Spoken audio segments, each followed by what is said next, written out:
En esta primera sesión hablaremos del concepto de argumento y introduciremos también algunas nociones de lógica, como el concepto de validez, que es fundamental en la lógica. Seguramente muchos de vosotros y vosotras ya tienen varios de estos conceptos, ya han dado a lo mejor algunas asignaturas dentro del itinerario o de lógica o de argumentación y conocen muy bien estas cosas. Entonces, si os parece algo muy básico, muy introductorio, pensad que está dirigido sobre todo para los que a lo mejor no han tenido la oportunidad de acercarse y de conocer estos conceptos. Entonces, lo que vamos a hacer es hablar al principio de la noción de argumento, ¿no? El concepto de argumento. De la diferencia entre argumentar y explicar, que son dos actividades diferentes. De la abducción, que es un tipo de argumento que tiene mucho que ver con las explicaciones. De la validez formal de los argumentos. Al concepto central en la lógica, ¿no? De validez formal, del condicional y finalmente de los usos y abusos del condicional. ¿Qué es un argumento? ¿Cómo se define? Pues el concepto de argumento lo define, por ejemplo, Robert Pinto, que es un filósofo de una universidad de Canadá. Lo define como una invitación a hacer una inferencia. Independientemente de si esta definición es la mejor o no, hay algo muy sugerente, ¿no? Cuando argumentamos intentamos hacer que los otros vean lo que estamos haciendo, que vean que estamos pasando de ciertas premisas a una conclusión, que estamos razonando, ¿no? E intentando justificar una conclusión. Un argumento se puede definir de la siguiente manera. Un conjunto de premisas, esta es la definición menos simple, por así decirlo, que apunta a su estructura, y una conclusión, que es la tesis que está en debate, ¿no? La conclusión C. Y estas premisas y la conclusión se relacionan mediante una inferencia. ¿Qué son las premisas y la conclusión? Pues pueden ser enunciados lingüísticos o proposiciones, pensamientos o actos de habla, afirmaciones. Hay distinciones sutiles entre estos conceptos dentro de la filosofía del lenguaje, por ejemplo. No vamos a entrar ahora en eso. Nos quedamos con la idea intuitiva.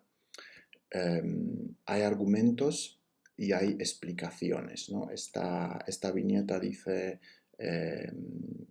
cada trozo de papel que ves aquí está aquí por una razón, no la he tirado, ¿no? Esa razón, en este caso, realmente no es un argumento, es una explicación, ¿no? La causa por la que no la he tirado.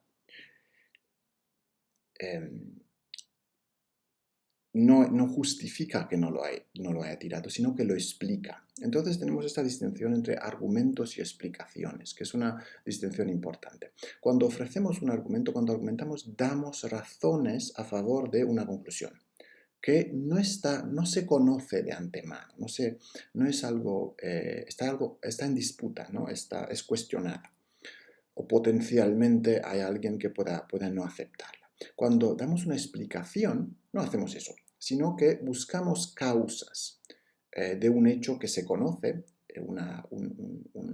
la conclusión C que se conoce de antemano, y lo que estamos haciendo es buscar ciertas causas. En ese sentido, las premisas, ¿no? De una explicación, que puede tener una forma muy parecida, tener premisas y conclusión, las premisas se conocen menos que la conclusión. La conclusión es algo que ya conocemos de antemano, como pasa en esa viñeta, ¿no? No hay duda acerca de que hay muchos papeles ahí. ¿Cuál es la razón? Esa es otra cuestión. ¿Cuál es la causa? ¿Por qué tanto papel? ¿No? ¿Por qué han quedado todos esos papeles ahí? En ese sentido usamos la palabra, hacemos preguntas de tipo ¿por qué? ¿No? ¿Por qué tal? Este concepto de por qué, como se ha mostrado desde hace tiempo, es una palabra ambigua. La filósofa británica Elizabeth Anscombe observa esto en un libro muy famoso suyo que se llama Intention, que la palabra por qué, why en inglés, es ambigua, ¿no? Puede significar por qué causa, por qué habrá pasado, o puede ser por qué estás pensando, es ¿Qué te hace pensar eso? ¿Qué razones, en el sentido de buenas razones, tienes para creer eso? ¿Por qué iba a creérmelo? ¿No? Eh, una diferencia simple, ¿no? Sin ponerlo en forma estándar.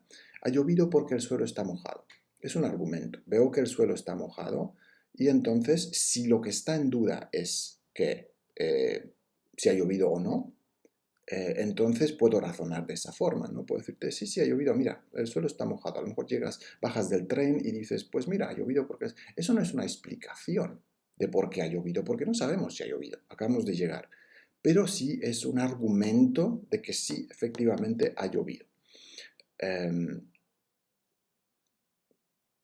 Sin embargo, el segundo ejemplo parece más una explicación, ¿no? Ha llovido porque la presión bajó mucho, ¿no? ¿Cuál es la causa de la lluvia? La bajada de la presión. En este caso, normalmente si decimos esto, no está en duda que ha llovido o no. Bueno, los dos enunciados se pueden a lo mejor usar tanto como explicaciones como igual como argumentos, pero espero que se vea la diferencia. Vamos a mirar ahora esta forma, ¿no? Estándar, esta inferencia. El cielo está nublado. Cuando el cielo está nublado o muy nublado, las estrellas no se ven. Por lo tanto, Juan no ve las estrellas. En un contexto en el que Juan, el niño, quiere ver las estrellas y dice, ¿por qué no veo las estrellas? Entonces podemos dar esta explicación, ¿no? Pues no ves las estrellas porque el cielo está nublado. Cuando el cielo está muy nublado, las estrellas no se ven, por lo tanto no ves las estrellas. Esta es una explicación, aunque también tiene una forma de premisa y conclusión, ¿no? Por lo tanto introduce la conclusión. La conclusión es, en este caso, el hecho que tenemos que explicar, el hecho que le estamos explicando a Juan. Él sabe muy bien que no ve las estrellas. Bueno, entonces, explicaciones y argumentos. Hay explicaciones llamadas teleológicas. ¿Qué es una explicación teleológica? Pues es una explicación, desde Aristóteles, es una explicación que tiene que ver con el propósito o la función de algo. No necesariamente con una causa, sino a lo mejor con el propósito. Alicia ha comprado una nevera porque quiere reemplazar la que tiene en la cocina. Es la explicación de por qué ha comprado una nevera. A lo mejor esto se puede usar también como un argumento, pero en este caso, paradigmáticamente es una explicación. ¿No? ¿Por qué habrá comprado una nevera? ¿No? ¿Qué razones tiene? En ese sentido, el por qué y tener razones, los dos son ambiguos, ¿no? Tenemos que hacer una distinción muy sutil y precisa aquí, porque quiere reemplazar la que tiene, porque tiene ciertas creencias y tiene ciertos deseos y ciertas intenciones. Esas intenciones explican el acto, ¿no? Esas intenciones, creencias, explican el acto, etc.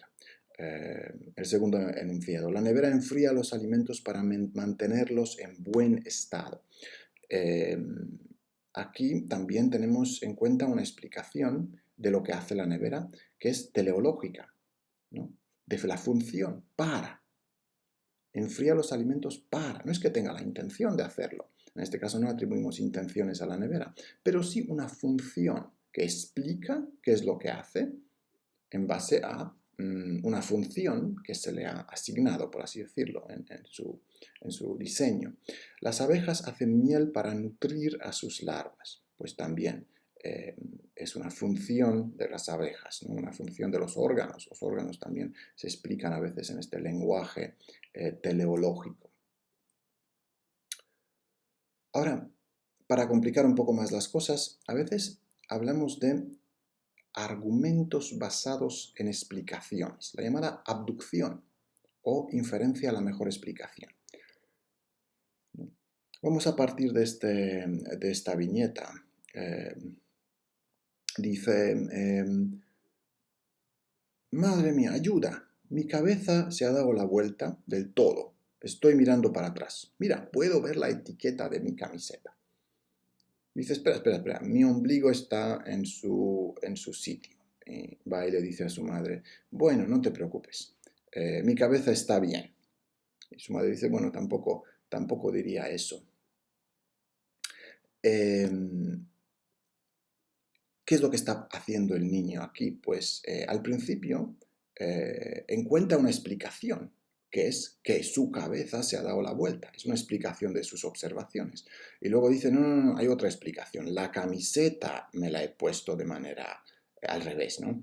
Entonces no es que la cabeza estuviera mal, sino la camiseta. Son dos explicaciones y él elige la mejor.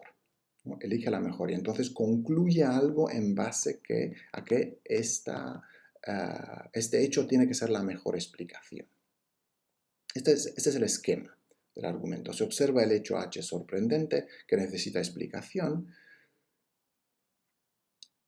Tenemos una explicación E1 que es la mejor, que es mejor que E2, E3, y decidimos entonces que E1 tiene que haber pasado, que E1 tiene que ser correcto, ¿no? Que esta afirmación es un argumento. Concluimos que efectivamente mi cabeza no se ha dado la vuelta y que la camiseta me la he puesto al revés. Eso en base a lo que estamos observando. Entonces es un argumento donde concluimos algo, formamos una creencia, E1 no se conocía de antemano. Vamos a ver este otro. Supongamos que llego a casa y veo que, ¿no? El hecho sorprendente, el coche no está en el garaje, a donde lo dejé. ¿No? Digo, pues hay varias explicaciones posibles, alternativas. Mi mujer se lo ha llevado, esa es una explicación. Puede ser que se lo han llevado los ladrones o que yo mismo lo he dejado en otro sitio. O a lo mejor hay más explicaciones. Los extraterrestres lo han teletransportado. Puede ser. No, son explicaciones posibles que se me pueden ocurrir. Pues, ¿qué hago en ese contexto? ¿Cómo razono? Lo que hago es escoger la mejor explicación. A lo mejor al principio digo, no, no, es que mi mujer se lo ha llevado y luego más tarde me doy cuenta, espera, no es verdad. Ahora me acuerdo, yo lo dejé en otro sitio.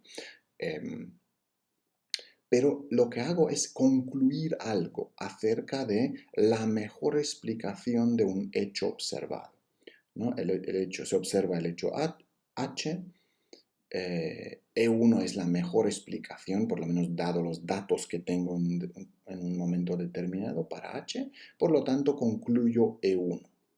¿No? Es un tipo de argumento basado en una explicación y es lo que hace Sherlock Holmes, ¿no? Aunque en el texto Arthur Conan Doyle dice siempre que son deducciones, realmente no son deducciones, son abducciones, lo que hace Sherlock Holmes. Entonces, bueno, pues ahora tenemos una idea de qué es una explicación, qué es un argumento, cómo diferenciarlos y el hecho de que tenemos argumentos basados en explicaciones, que hace que todo esto sea un poco más complicado todavía. El tema de los marcadores probablemente lo conocéis. Un marcador es una palabra en el lenguaje natural que marca, ¿no? Una premisa o una conclusión. Normalmente marcamos las premisas con dado que, por la siguiente razón, en vista de que, dadas tales consideraciones, etc. ¿no? La razón es que, en base a, en fin. Y luego marcamos la conclusión, normalmente, no siempre, pero decimos, así que concluyo que, por lo tanto, se deduce que, en consecuencia, luego debemos entonces concluir o aceptar que esto implica, que esto muestra, que, etc. ¿no? Todos son marcadores de las conclusiones. Bueno, otro concepto fundamental en lógica, ¿no? Y en el análisis de los argumentos es la distinción entre forma y contenido. La forma de un argumento tiene que ver con la estructura, ¿no? Y para eso se usan lenguajes formales, para reconstruir o representar o, digamos, mostrar la estructura. Claro, dependiendo de las propiedades de estos lenguajes se representa más o se representa menos. Como sabéis, la lógica proposicional es una lógica muy simple, la silogística es un poco más complicada, la lógica de predicados de primer orden es todavía más compleja, tiene más poder expresivo, puede expresar las articulaciones que hay en el argumento y lo que no se representa es el contenido, ¿no? Lo que queda fuera, lo que tiene que ver con pues, las cosas de las que hablamos, lo que tiene que ver con lo que una forma pues deja fuera, ¿no? Algunas propiedades del argumento, por supuesto, tienen que ver con la forma, otras tienen que ver con el argumento. La lógica no se interesa por el contenido, la lógica formal, por eso se llama formal, sino por la estructura o la forma lógica de un argumento. La lógica nos ayuda a determinar si la inferencia es correcta. Dependiendo de la forma, la inferencia, el paso de las premisas a la conclusión, depende, muchos autores dirían eso, y seguramente los lógicos, depende de la forma del argumento, no tanto del contenido. Por eso la lógica es el estudio de las formas válidas, el estudio de los razonamientos correctos, la matemática del pensamiento, podríamos decir. ¿Qué es lo que hace un argumento bueno? Pues un criterio formal y un criterio de contenido. El criterio de contenido tiene que ver con la verdad de hecho de las premisas, si de hecho las premisas son verdaderas. Otros autores añaden más criterios, etc. No voy a entrar, pero simplificando, dos criterios: la aceptabilidad o la verdad de las premisas, por un lado, y por otro lado la corrección de la inferencia, que esto sí tiene que ver más con el aspecto formal, con la estructura, con la forma del argumento. Mientras la verdad tiene que ver con el tema concreto, que es del debate, el contenido, la corrección de la inferencia es cuestión de la lógica. Un argumento es lógicamente válido, ¿no? Es decir, correcto desde un punto de vista lógico, en el sentido más estricto. El concepto de validez es un concepto central en la lógica. Vamos a ver también que hay argumentos que no son válidos y no por eso malos, porque ni siquiera pretenden ser válidos. Hay otros tipos de argumentaciones que no tienen que ver con la validez, pero la lógica formal, en su mayoría, casi todas los lógicos formales se dedican al estudio de las formas lógicas válidas. ¿Qué es un argumento válido o una forma lógica válida? ¿Qué es decir que un argumento es lógicamente válido? Es decir, que tiene una buena inferencia, es decir, que se da una relación entre premisas y conclusiones. Y esto es muy importante, ¿no? Para entender el concepto de validez y de un buen argumento que se llama deductivo, es decir, argumento que pretende ser lógicamente válido. Un argumento es válido cuando, independientemente de si las premisas son verdaderas de hecho, la idea es, si las premisas lo son verdaderas, la conclusión también lo es necesariamente, ¿no? Es decir, en otras palabras, en toda situación posible en la que las premisas se cumplen, o mundos posibles decimos a veces, se cumple la conclusión también. Las premisas garantizan 100% la verdad de la conclusión. No puede ser que las premisas sean verdaderas y la conclusión falsa. Esa es la relación que se da entre las premisas y la conclusión en un argumento válido. Y esos son los argumentos que estudia la lógica formal, ¿no? La forma de esos argumentos y construye cálculos para probar que efectivamente esas formas son lógicamente válidas. Un argumento puede ser lógicamente válido y por supuesto no cumplir con el otro criterio de tener premisas verdaderas, puede tener premisas falsas, ¿no? Como este. Todos los seres humanos son mortales, R2D2 de Star Wars es un ser humano, por lo tanto R2D2 es mortal. Bueno, es un argumento válido en el sentido de que si se da, en todos los casos en los que se da que las premisas son verdaderas, la conclusión es verdadera. Si fuera verdad que los seres humanos son mortales y que R2D2 es un ser humano, que no lo es, entonces también tendría que ser verdad que R2D2 es mortal. Es un argumento lógicamente válido, pero claro, tiene una premisa falsa. Por otro lado, puedo tener premisas completamente verdaderas y tener un argumento inválido, como este. Todos los hombres son mortales, 2 más 2 es 4, por lo tanto ahora mismo estoy hablando, ¿verdad? Todo esto es verdad, pero este no es un argumento lógicamente válido porque la conclusión no se sigue de las premisas. Las premisas no hacen verdadera la conclusión. Bueno, este concepto de validez sirve para analizar algunos argumentos. No todos los argumentos pretenden ser válidos. No es bueno para toda argumentación, pero sí para mucha argumentación. Entonces, Eh, Vamos a recoger este argumento que sale en un texto de Borges, ¿no? Que dice, cierro los ojos y veo una bandada de pájaros. La visión dura un segundo o acaso menos. No sé cuántos pájaros vi. ¿Era definido o indefinido su número? O estoy soñando a lo mejor, ¿no? Y veo una bandada. No sé cuántos pájaros vi. ¿Era definido o indefinido su número? Se pregunta. Si Dios existe, el número es definido, porque Dios sabe cuántos pájaros vi. Si Dios no existe, el número es indefinido, porque nadie pudo llevar la cuenta. Vi un número entre 10 y 1, que no es 9, 8, 7, 6, 5, etc. Ese número entero es inconcebible.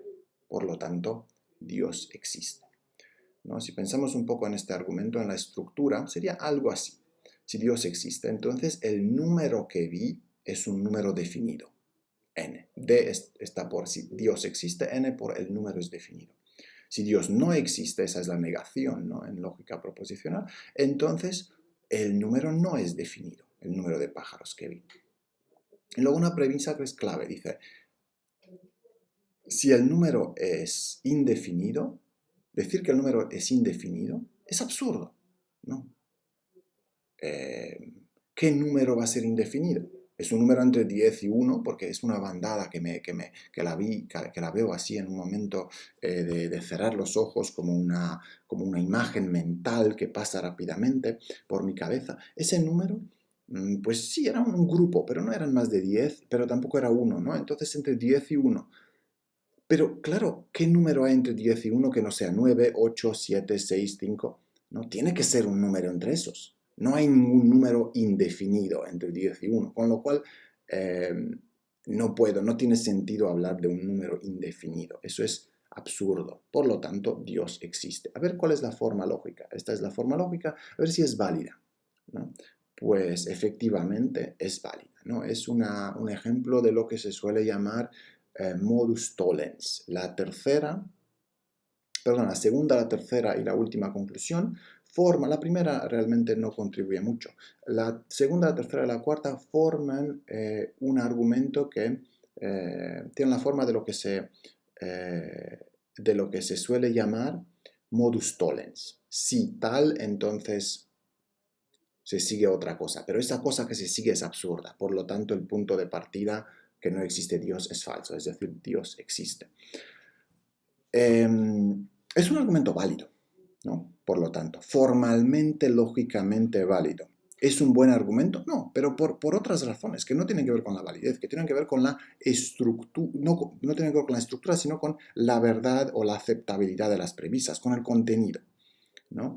En particular, diría yo, claramente la segunda y la tercera premisa son falsas. Si Dios no existe, entonces ese número de pájaros que vi es indefinido.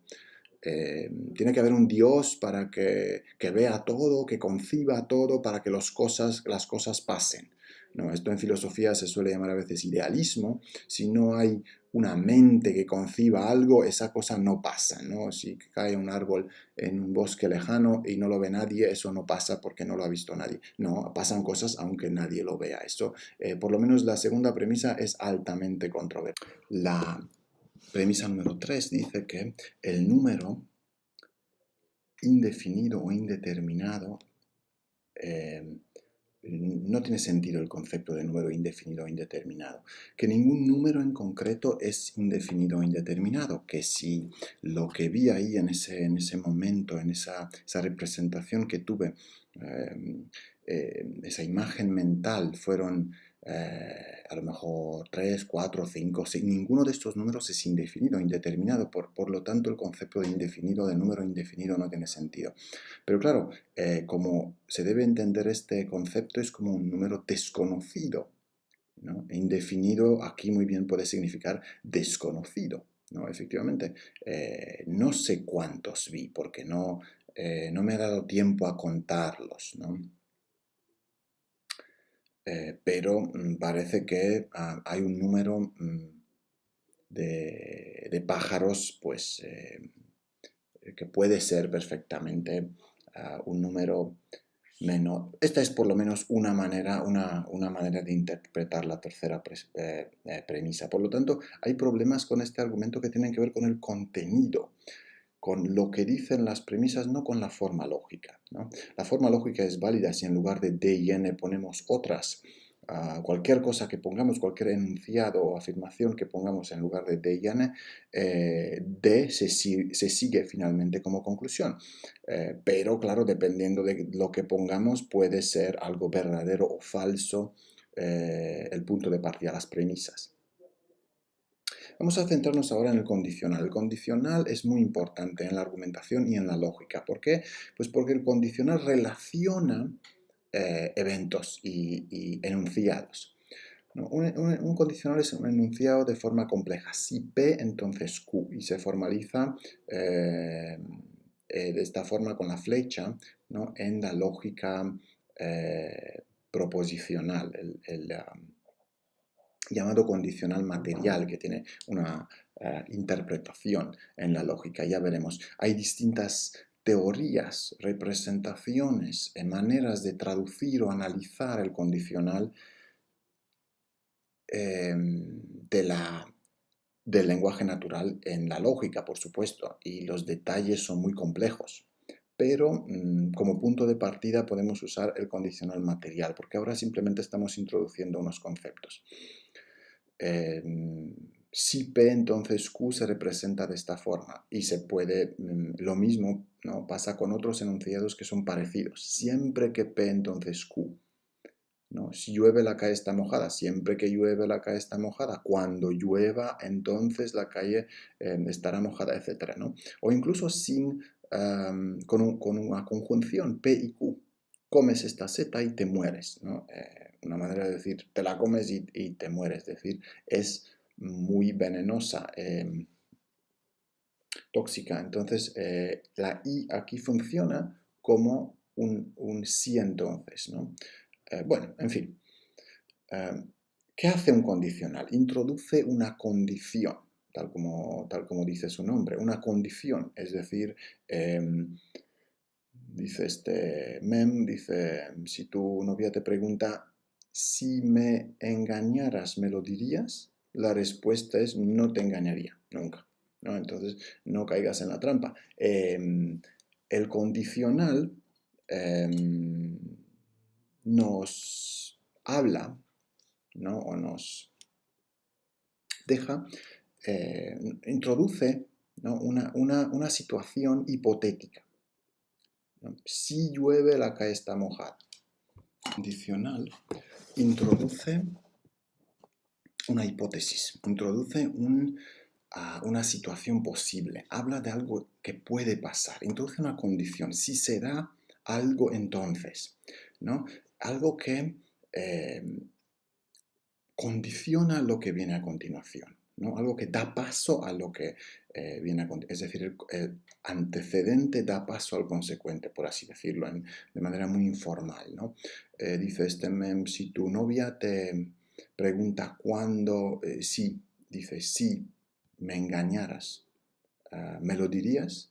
La respuesta es no te engañaría, ¿no? Es decir, la pregunta es una pregunta que contiene un condicional. Si pasase esta cosa, ¿me lo dirías? La respuesta es negar, ¿no? Porque si no, te metes en problemas. Negar el antecedente. Eso no va a pasar nunca, porque si no, estás contemplando la posibilidad, ¿no? Estás pensando, bueno, pues esa es una posibilidad. No, no es una posibilidad. Otro ejemplo también un tanto divertido. George Bernard Shaw resulta que envía una telegrama a Winston Churchill invitándole al estreno de su obra Major Barbara. Dice, reservé 2 entradas para usted, venga y traiga a un amigo, si tiene. La respuesta de Churchill fue imposible llegar al estreno, voy la noche siguiente, si todavía tiene representación, ¿no? En estos casos lo que pasa es que están cuestionando, ¿no? Están diciendo, bueno, esa condición puede no darse, ¿no? De que tenga un amigo, si tiene. No voy a asumir que tiene amigos, no voy a asumir que tiene representaciones el segundo día, a lo mejor la obra cae. Bueno, esto tiene que ver también con lo que pone ahí perfeccionar el condicional, ya hablaremos de eso más en adelante. Bueno, en fin, el condicional entonces decíamos introduce una condición. Como sabéis, los que habéis estudiado lógica proposicional, si es una condición, nos podemos preguntar si es una condición necesaria o suficiente para el consecuente. Una condición suficiente es algo que es suficiente que se cumpla para tener el consecuente, pero no necesario, ¿no? Si te muerde este serpiente, te mueres. ¿Es una condición necesaria o suficiente que te muerda este serpiente? Pues es una condición suficiente. No es necesaria, te puedes morir por otras cosas, ¿no? Pero es suficiente, ¿no? Si mañana voy a la facultad, te llevo el libro. Digamos que alguien hace esta promesa. ¿Es necesario que vaya a la facultad? Según esta promesa, no, no es necesario, es suficiente, ¿no? Digo, si voy a la facultad, si se cumple esa condición, entonces seguramente te llevo el libro, ¿no? Entonces tenemos la tabla de verdad del condicional. Todas las posibilidades, combinaciones posibles, verdadero, perdón, falso, verdadero, verdadero, verdadero, falso, falso, verdadero, falso, falso. Unas 4 combinaciones posibles de P y Q. ¿Cuál es la tabla de verdad del condicional? Si P, entonces Q, la flechita. Pues es tal que si yo mañana voy a la facultad y te llevo el libro, pues se cumple el condicional, se cumple la promesa. Si voy a la facultad y no te llevo el libro, es entonces cuando mi promesa es falsa, no se cumple en la segunda línea, ¿no? Si no voy a la facultad y te llevo el libro, pues también es verdad lo que he dicho, porque no he dicho que si voy te lo llevo, pero puedo, a lo mejor te lo llevo de otra manera, ¿no? Por defecto se cumple. Si no voy a la facultad y no te llevo el libro, pues tampoco es que haya incumplido mi promesa, ¿no? El único caso en el que incumplo la promesa es cuando voy a la facultad y no te llevo el libro. Con lo cual no es una condición necesaria. En la tercera línea tenemos V, pero sí es una condición suficiente. En la segunda línea tenemos F. Es decir, si tú vas y no traes el libro, entonces es falso. Lo que dice el condicional es que el B siempre, P, ¿no? Si se da P, entonces se da siempre Q, en los casos, es decir, si el condicional se cumple. Bueno, esto sobre el condicional, así unas palabras muy por encima. Vamos a repasar algunas formas lógicas simples de argumentos válidos que contienen condicionales. Modus ponens, como ya sabéis, es una de las formas lógicas más simples. Si P, entonces Q, P por lo tanto Q, ¿no? Si llueve, la calle está mojada, llueve, por lo tanto, la calle está mojada, ¿no? O este otro ejemplo. Si llegan a la cima, digamos un grupo de excursionistas, se hacen una foto, ¿no? Eso es lo que dicen ellos. Si llegan a la cima, se hacen una foto. Sabemos eso, ¿no? Sabemos que han llegado a la cima. Por lo tanto, si es verdad que cumplen con esa regla de que si llegan a la cima se hacen una foto y han llegado, entonces se harán una foto. Eso es modus ponens. Modus tollens es un poco diferente. Si P, entonces Q, no Q, por lo tanto no P. Si, con el mismo escenario. Si llegan a la cima se hacen una foto. Digamos que es lo que es su norma, ¿no? Es lo que ellos siempre hacen. Cuando llegan a una cima se hacen una foto. Pero resulta que no han llegado a la cima. Pues si es verdad 1 y 2, entonces, perdona, pero no se han hecho ninguna foto. Han llegado a casa y vemos que no tienen ninguna foto. Se cumple 1, se cumple 2, por lo tanto, concluimos que no han llegado a la cima, ¿no? Si se da 1 y 2, se da 3. Estos argumentos son válidos, son correctos, formalmente correctos, ¿no? Y tienen esa forma que pone arriba, ¿no? Que es una estructura un poco semiformal del argumento. Por supuesto, se puede representar en lógica proposicional, en otras lógicas, no vamos a entrar en esos aspectos. Claro, para ver cuál es la forma lógica, lo primero que tenemos que hacer cuando tenemos un argumento es reconstruirlo, ¿no? Reconstruirlo para luego poder ver si es válido o no, es decir, si se cumplen o no los criterios de la buena argumentación que mencionamos antes. Esta es una cita famosa de J.F. Kennedy en Berlín. Dice, todos los hombres libres, donde sea que vivan, son ciudadanos de Berlín. Lo dice, claro, metafóricamente. Y por lo tanto, como hombre libre, me enorgullezco de las palabras Ich bin ein Berliner. Si eres hombre libre, eres ciudadano de Berlín. Soy hombre libre, por lo tanto soy ciudadano de Berlín. Es un argumento modus ponens, ¿no? Un argumento muy sencillo. Se puede representar esta argumentación como un modus ponens. Sin embargo, a veces las cosas son más complicadas, ¿no? Tenemos también premisas implícitas que tenemos que buscarlas. Si alguien dice, la homosexualidad es inmoral porque no es natural, este tipo de prejuicios, ¿no?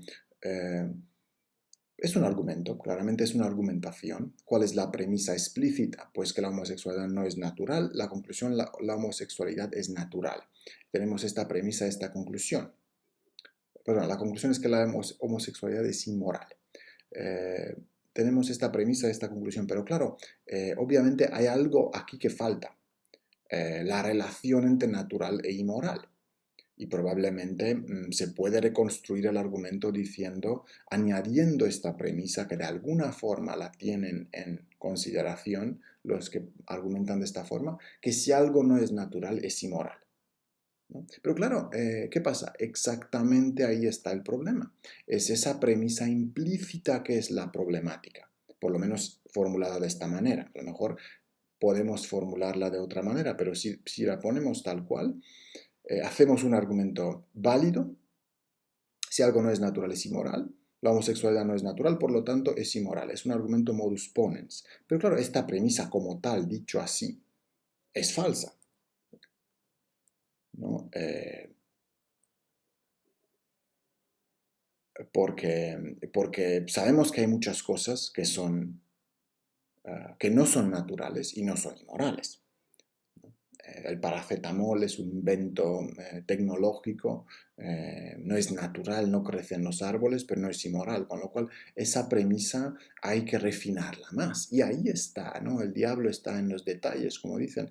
Ahí está el problema. Hay que ver exactamente si existe una premisa que podemos poner en lugar de dos y que haga el argumento a lo mejor más plausible, ¿no? Ahí está, digamos, se omite esa premisa precisamente porque es una de las premisas controvertidas. La primera también es controvertida, la homosexualidad no es, es falso que no fuera natural, es perfectamente natural, pero en fin, dejando eso de lado. El principio de la interpretación caritativa tiene que ver con la interpretación, con la reconstrucción de los argumentos.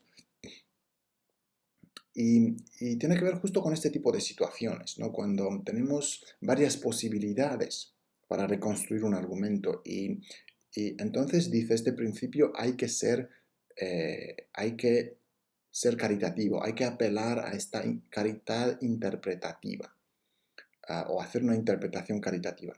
Cuando es posible tener más de una interpretación de un texto o de un discurso, y si al interpretar el texto como un argumento se le atribuye al autor un argumento muy malo, entonces debemos buscar una alternativa, una explicación, es decir, una interpretación, mejor dicho, alternativa de lo que de lo que estamos leyendo. A lo mejor no es un argumento, a lo mejor es una explicación, o a lo mejor es otro argumento del que parece ser. Hay que añadir otras premisas implícitas.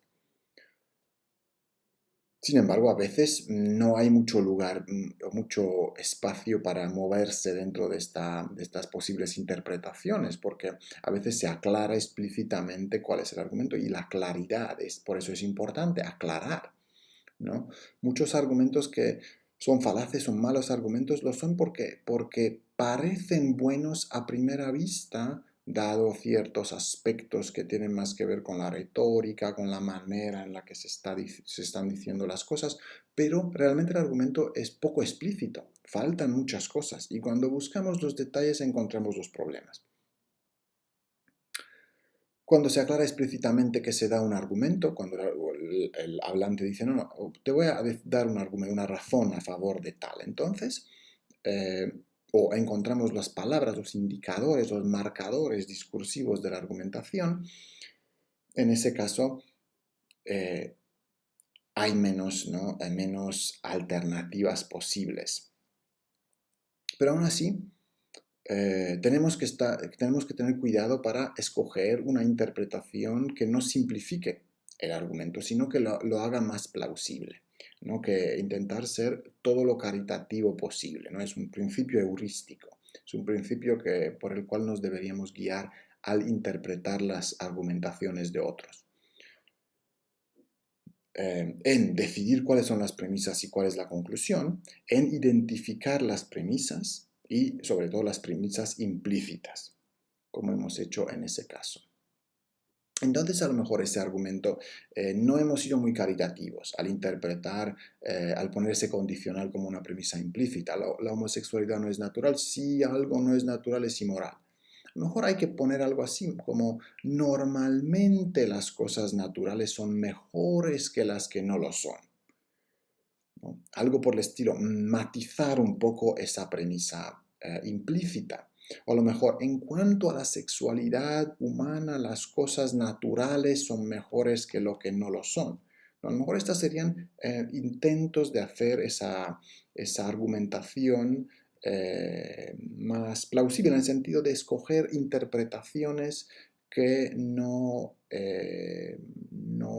simplifiquen demasiado y no atribuyen al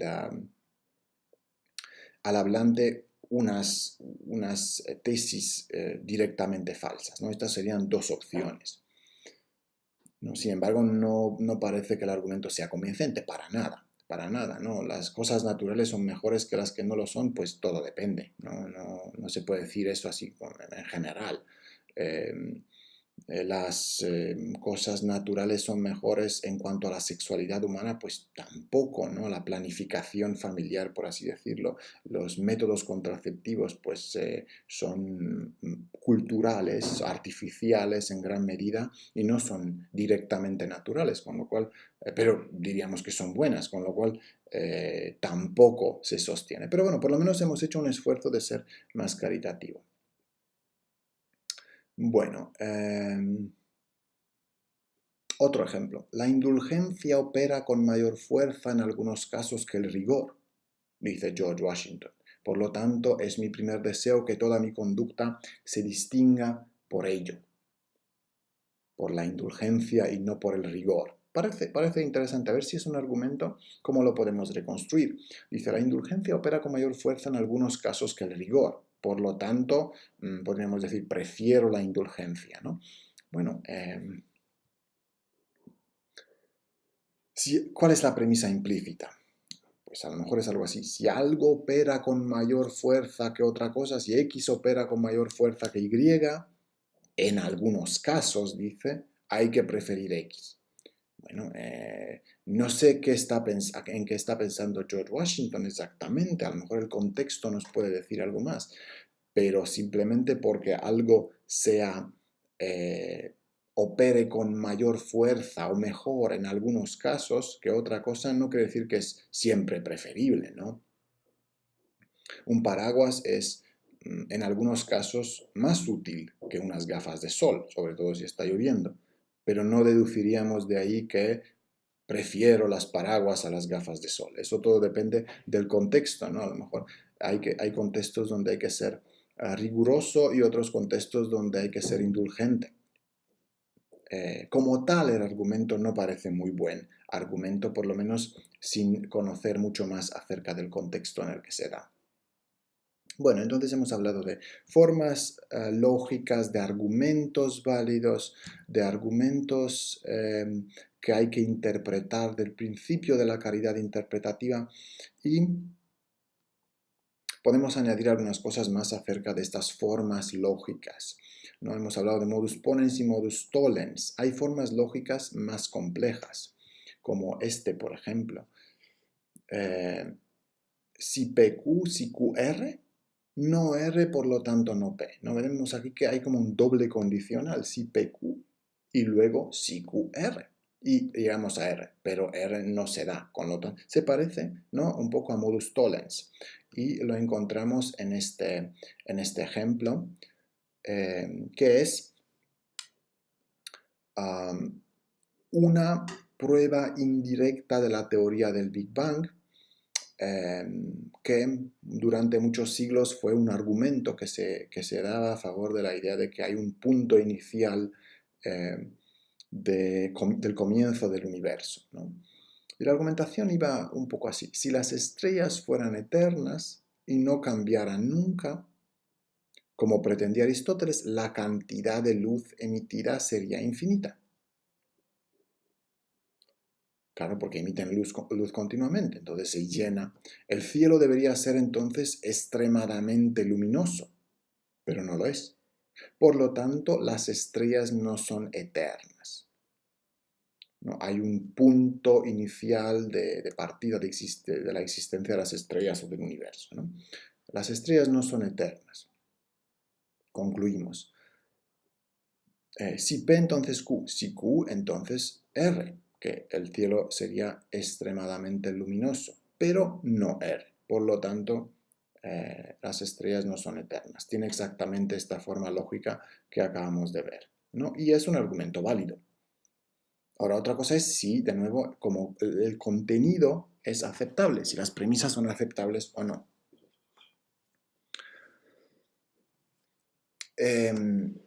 Bueno, eso en cuanto a unas cuantas pocas cosas en cuanto a las formas lógicas válidas. Pero hay formas lógicas inválidas, muchas.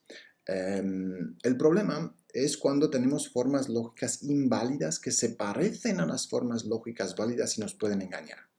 Esos son algunas llamadas falacias formales, ¿no? Afirmar el consecuente, este es un ejemplo, ¿no? Si P, entonces Q, Q por lo tanto P. Esto se parece un poco a modus ponens, solo que en modus ponens tenemos si P, entonces Q, P por lo tanto Q. Esto dice Q por lo tanto P, ¿no? Esto formalmente no es correcto. Si P, entonces Q, si tienes Q no significa que tienes P, ¿no? Un ejemplo, si tú me has pasado el virus de la gripe, ahora tengo gripe. Tengo gripe, por lo tanto me has pasado el virus. Obviamente esto es un argumento malo. Si tú me has pasado el virus, entonces tengo gripe. Por supuesto, a no ser que estoy inmunizado o vacunado, pero tengo gripe porque me has pasado el virus. Pero añadir que tengo gripe no me facilita la conclusión de que me has pasado el virus. A lo mejor lo he cogido de otro sitio. Es decir, las premisas pueden ser perfectamente verdaderas sin que la conclusión lo sea. Las premisas no requieren de la conclusión, no es un argumento válido. Las premisas no implican la conclusión, no es una inferencia correcta pasar de esas premisas a esa conclusión. Otra forma lógica que es inválida, también con el condicional, si P entonces Q, no P por lo tanto no Q. Ejemplo, si hoy me mandas una carta, mañana habrá algo en el buzón. No me has mandado ninguna carta, por lo tanto mañana no habrá nada en el buzón. Bueno, puede haber algo en el buzón, aunque tú no me hayas mandado una carta. Aunque es verdad que si me mandas una carta mañana llega, supongamos que eso es correcto, llega muy rápido, ¿no? Y no me has mandado ninguna carta hoy, supongamos que eso es verdad, no se sigue a la conclusión, que mañana no habrá nada en el buzón. Entonces, esto tiene la forma lógica de negar el antecedente, pero es un argumento inválido porque aunque las premisas sean verdaderas, la conclusión no tiene por qué serlo, puede ser falsa. Este meme dice, Descartes dice, pienso luego existo. Según Descartes, el 98% de la población no existe. Qué buena noticia, ¿no? Cogen el que ha hecho este meme, pues es una broma, no es realmente un argumento serio, pero bueno, podemos usarlo de ejemplo, ¿no? Pienso, luego existo. Si pienso, entonces existo, ¿no? Esto es lo que dice Descartes. Si alguien piensa, existe.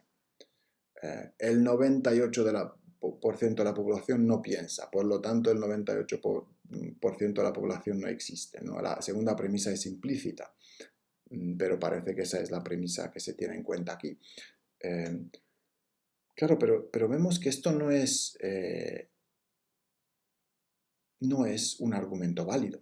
Si alguien piensa o un grupo de individuos piensa, existe.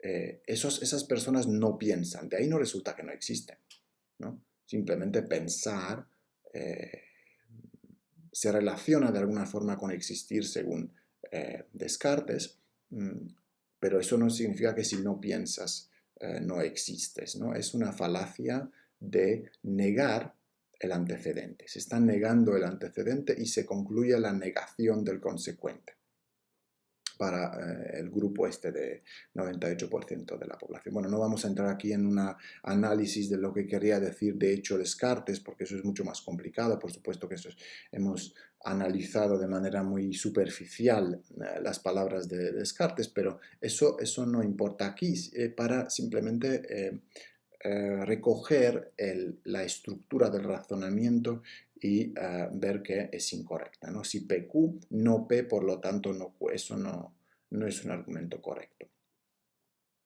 Normalmente no lo es, ¿no? En muchos casos no lo es, pero ahora para complicar más las cosas, finalmente voy a añadir una complicación, de hecho un tema del que hablamos me parece que es el cuarto tema de la asignatura, ¿no? Los condicional como un bicondicional.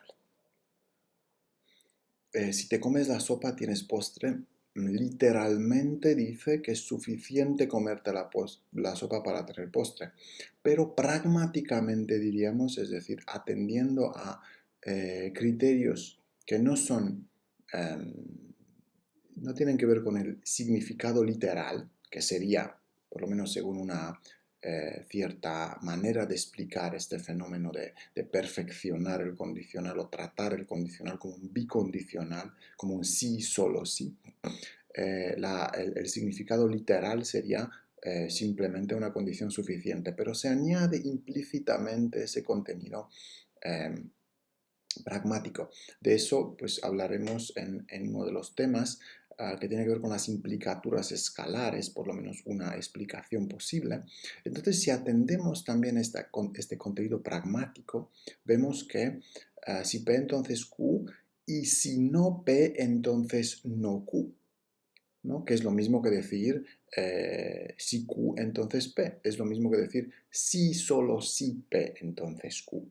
¿No? En este caso, entonces, aunque parece ser, si eliminamos la premisa 2, que es la premisa implícita, por así decirlo, si parece ser a simple vista un argumento fallido, un argumento inválido, una manera de negar el antecedente, que, como hemos visto, es una falacia formal, de hecho no es un argumento inválido si tenemos en cuenta el aspecto pragmático. Y estas situaciones en las que el condicional se trata como un bicondicional son bastante corrientes. Yo que sé, el soldado recibe la orden, si ves el enemigo, haz 2 señales de luz. Claro, si y solo si ves el enemigo, haz 2 señales de luz. No lo hagas cuando no ves el enemigo. Entonces, este condicional también se entiende que a un sí y solo sí, ¿no? Si no ves el enemigo, no hagas 2 señales.